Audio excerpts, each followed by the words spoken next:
Hello सगळ्यांना, पुन्हा एकदा मी माझ्या चॅनलवरती तुमचं स्वागत करते. तर आज मी बनवणार आहे माझ्या पद्धतीने, सोप्या पद्धतीने अगदी मोतीचूरचे लाडू. त्याच्यासाठी मी 2 वाटी बेसन घेतलं आहे बघा. नंतर 1 मोठी वाटी साखर घेतली आहे. नंतर अर्धा चमचा वेलची पावडर आणि थोडासा किंचित फूड कलर घेतला आहे. आता जे बेसन आहे ते मी मळून घेणार आहे चांगलं, आपल्या चपातीच्या पिठासारखं. आता ते पीठ मळून घेऊपर्यंत आपण पाक करायला ठेवणार आहे. मी गॅस चालू करते.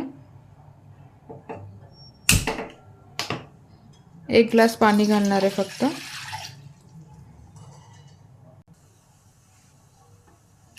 थोडंसं वरती अजून घातले.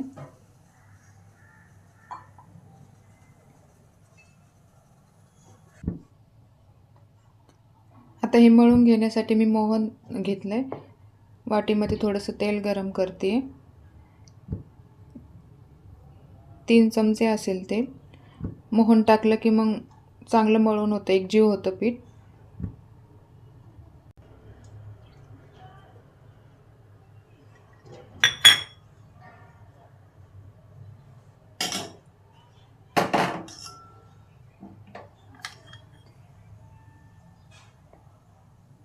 हे बघा, त्याच्यात काहीच टाकणार नाही, मी तसंच मळून घेणार आहे. एकदम घट्ट पण नाही आणि पातळ पण नाही. पाण्याला उकळी आली तर साखर टाकते.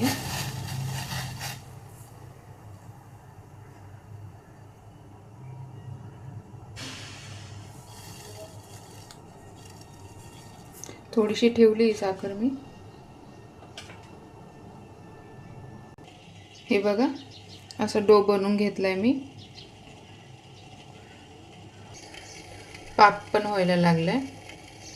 हे बघा, जास्त पाणी नाही घातलंय मी त्यात, थोडं थोडं पाहिजे तसंच घातलंय.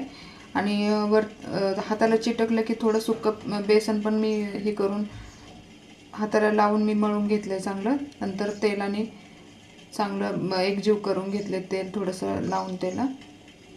आता ते पाक होईपर्यंत आपण याच्या पुऱ्या बनवून घेणार आहे. पाक दुसऱ्या गॅसवरती ठेवते.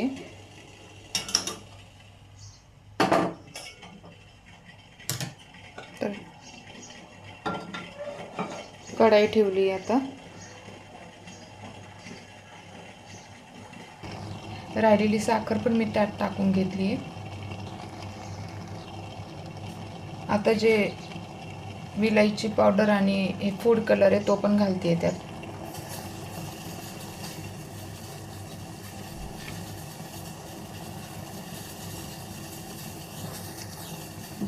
चांगलं 10-15 मिनिटासाठी होऊ देणार आहे पाक मी. चांगला पाक तयार झाला तरच लाडू चांगले होते. इकडे बघा, कढई पण तापली आहे. आता तेल घालते त्याच्यात मी. आता लाटताना हे बघा, असं तेल लावून घेणार आहे मी. एवढा घ्यायचं आहे गोळा आणि लाटून घेणार आहे. आता थोडंसं बेसन टाकलंय खाली चिटकू नये म्हणून. आता लाटून घ्यायचं आहे. अशा प्रकारे लाटून घेतलंय. कसा पण आकार आला तरी चालतो. तळून घ्यायचं आहे आपल्याला. आता तेल तापलंय चांगलं.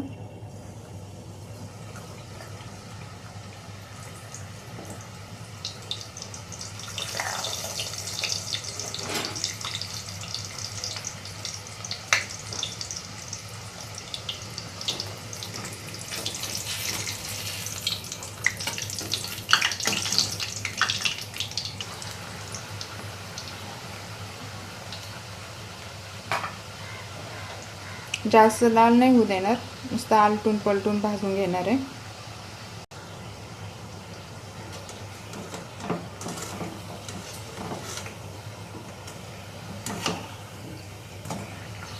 हे बघा, आता काढून घेते. 1 मिनिटासाठीच फक्त तळून घ्यायचं आहे त्याला. जाड पातळ कसं पण तुम्ही लाटून घेऊ शकता.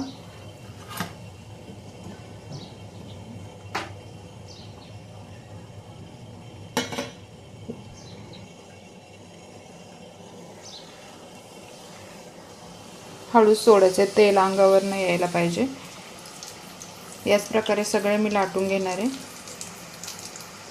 हे बघा, पाक पण छान बनायला लागलाय.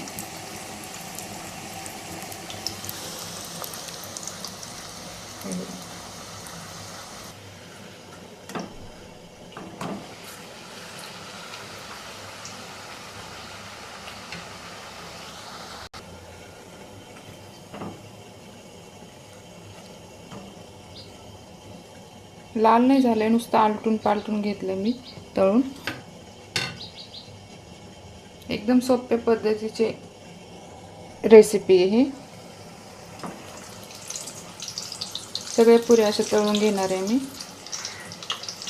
पीठ मळताना हाताला चिटकतं बेसन, त्याच्यामध्ये थोडं सुकं बेसन टाकून मळून घ्यायचं. थोडंसं तेलाचा वापर पण करायचा. मळून झालं की थोडंसं तेलामध्ये त्याला आलटून पलटून चांगला डो करून घ्यायचा, म्हणजे हाताला चिटकणार नाही आणि लाटताना पण खाली लाटण्याला किंवा याला चिटकणार नाही.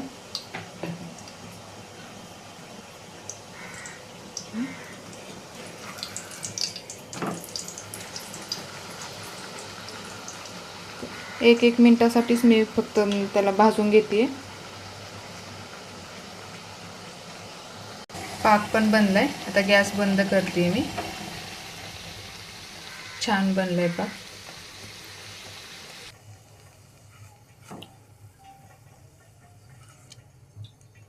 तुम्हाला जास्त बनवायचे असतील तर बेसनचं साखरेचं वगैरे प्रमाण जास्तच घ्या.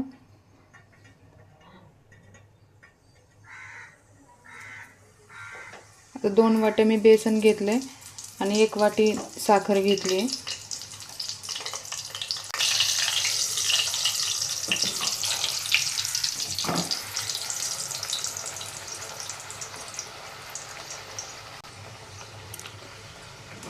आता पाक 10-12 मिनिटासाठी मी ठेवला होता चांगला. 15 मिनिट 1.5 ग्लास पाणी टाकलं तर ते आटून 1 ग्लासच व्हायला पाहिजे.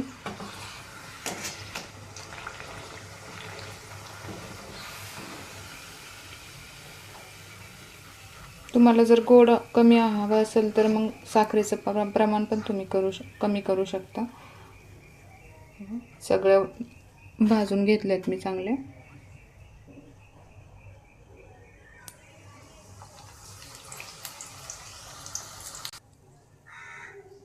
सगळे तळून घेतलेत मी पुऱ्या.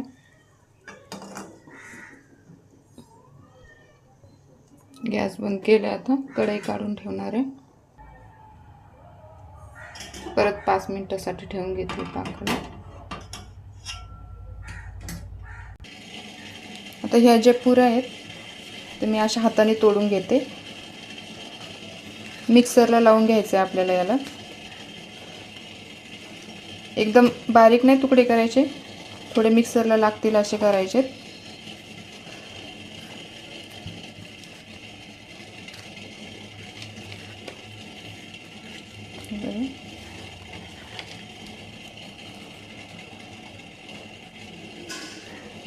एकदम खुसखुशीत होतात लाडू.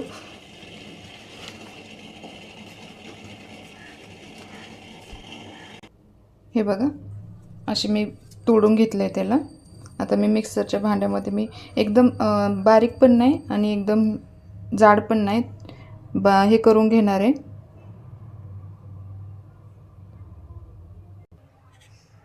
किती छान बनलंय पाक. पाक चांगला बनलं तर लाडू पण चांगलेच होतात. बघा, अशा प्रकारे बारीक करून घेतले मी. दाणे दाणे दिसले पाहिजे त्याच्यामध्ये. काढून घेते.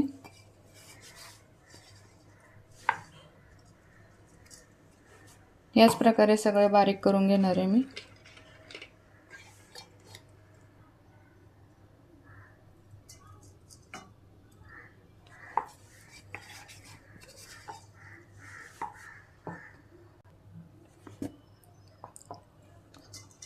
सगळं वाटून घेतले मी.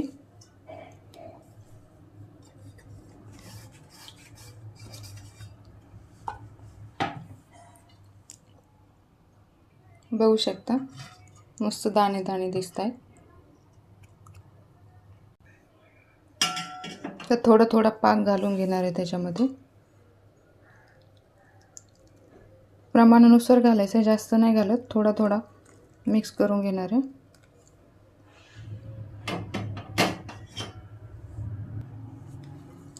चमच्याने मिक्स करते, गरम आहे म्हणून.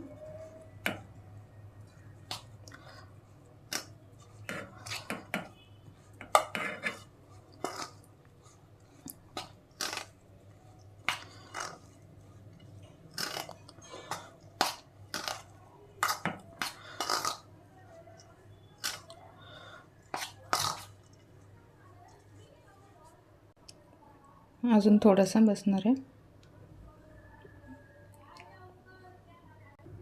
तर बघ,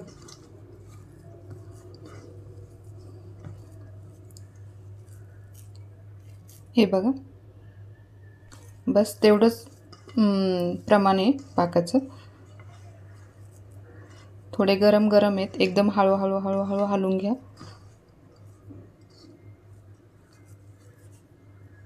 हे बघा, छान आपलं मळून झालं आहे, पाक मिक्स करून झाला आहे त्याच्यात. आता मी लाडू बांधून घेणार आहे. तुम्हाला हवं आहे तेवढे छोटे मोठे साईज तुम्ही ठेवू शकता. हे बघा,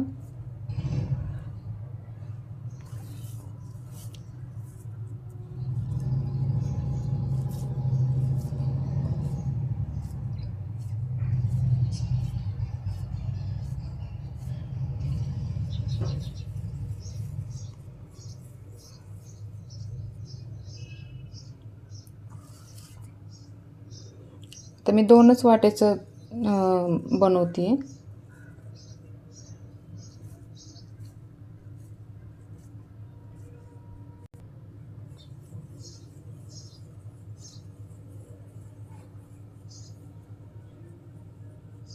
हे बघा,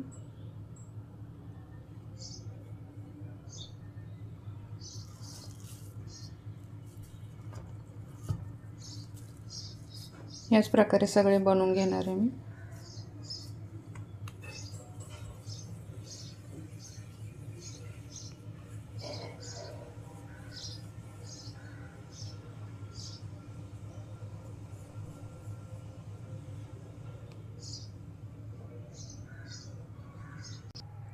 हे बघा, मस्त लाडू तयार झालेत. जास्त साहित्य न वापरता पटपट बनून झालेत ते, आणि खायला पण चविष्ट आहेत.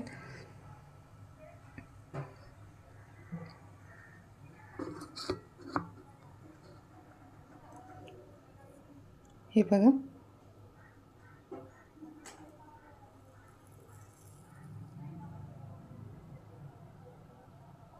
एकदम छान लागतात खायला पण.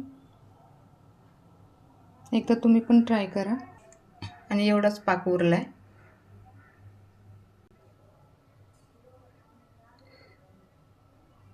माझी रेसिपी कुणाला कुणाला आवडली त्याने नक्कीच लाईक करा, कमेंट करा आणि सबस्क्राईब करायला विसरू नका. या पद्धतीने तुम्ही पण ट्राय करा. एकदम कमी साहित्यामध्ये आणि कमी वेळामध्ये बनवून होतात.